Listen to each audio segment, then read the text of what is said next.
अनगर नगर पंचायत नगराध्यक्ष पदाची निवडणुकीची जी स्थगिती आलेली आहे याचा आता आनंदच म्हणावा लागेल.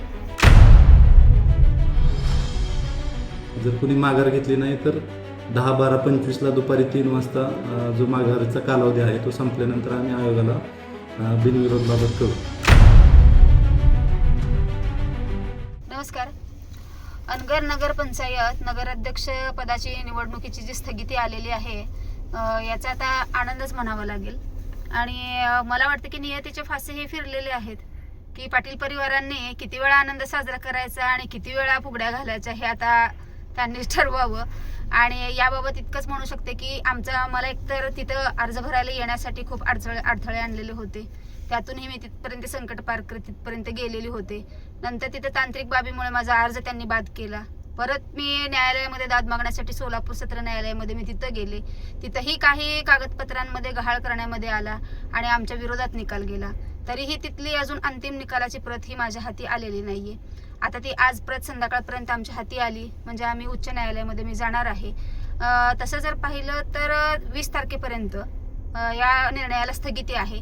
पण मी उच्च न्यायालयात अशी मागणी करणार आहे की जोपर्यंत माझी उच्च न्यायालयाची निकालाची प्रत जी असेल ती हाती येत नाही तोपर्यंत ही निवडणुकीला स्थगिती असावी अशी मी मागणी तिथे करणार आहे. निवडणुकीबाबत एक आदेश आलेला आहे नगराध्यक्ष पदाच्या.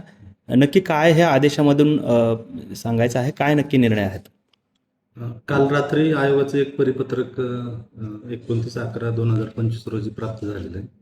त्यामध्ये असं नमूद केलं होतं की ज्या ठिकाणी अपील होते त्या अपिलावरचा निर्णय जिल्हा न्यायाधीशांकडे जो निर्णय लागणार होता तो ज्या ठिकाणी 22/11/2025 तारखेपर्यंत प्राप्त होणं आवश्यक होतं, जेणेकरून 3 दिवसाचा त्यानंतरचा जो उमेदवाराला माघार घेण्यासाठीचा कालावधी होता तो 25 तारखेपर्यंत पूर्ण झाला असता. आणि त्या ठिकाणी 26 तारखेला जे आयोगाच्या 4/11/2025चा जो आयोगाचं परिपत्रक होतं ज्यामध्ये सार्वत्रिक निवडणुकीचा कार्यक्रम होता त्यानुसार 26 तारखेला चिन्ह वाटप झालं असतं.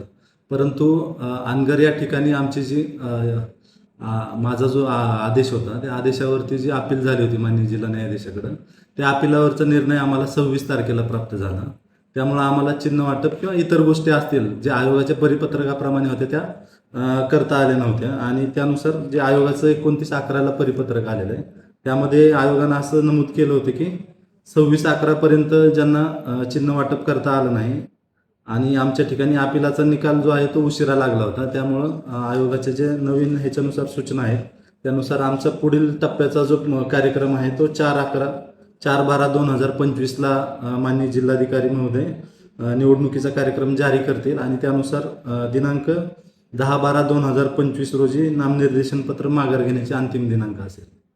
आणि त्यानंतर माघार जर कुणाची आली तर त्यानुसार आम्ही आयोगाला कळवू आणि त्या ठिकाणी आमचा जो निवडणुकीचा कार्यक्रम आहे जर कोणी माघार नाही घेतली तर निवडणूक बिनविरोध झाली असा आम्ही आयोगाला प्रस्ताव पाठवू आणि आयोगाचे ज्या मार्गदर्शन आल्यानंतर आम्ही बिनविरोध झाले का नाही ते डिक्लेअर करू. साधारण कोणत्या तारखेपर्यंत ही सगळी प्रक्रिया होणं अपेक्षित आहे किंवा आपण ते देणार आहात की?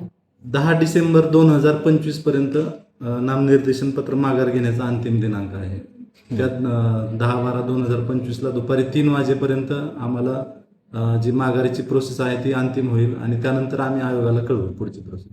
म्हणजे 10 तारखेपर्यंत किमान घोषित करता येणार नाही की ही निवडणूक बिनविरोध झाली किंवा 10 तारखेपर्यंत आम्हाला घोषित करता येणार नाही. जर कुठली माघार आली नाही तर प्रत्येक प्रभागासाठी एक नामनिर्देशन पत्र प्राप्त आहे आणि नगराध्यक्ष पदासाठी देखील एकच नामनिर्देशन पत्र सद्यस्थितीला आमच्याकडं शिल्लक राहिलेलं आहे. जर कोणी माघार घेतली नाही तर 10/12/25ला दुपारी 3 वाजता जो माघारीचा कालावधी आहे तो संपल्यानंतर आम्ही आयोगाला बिनविरोध बाबत कळवू.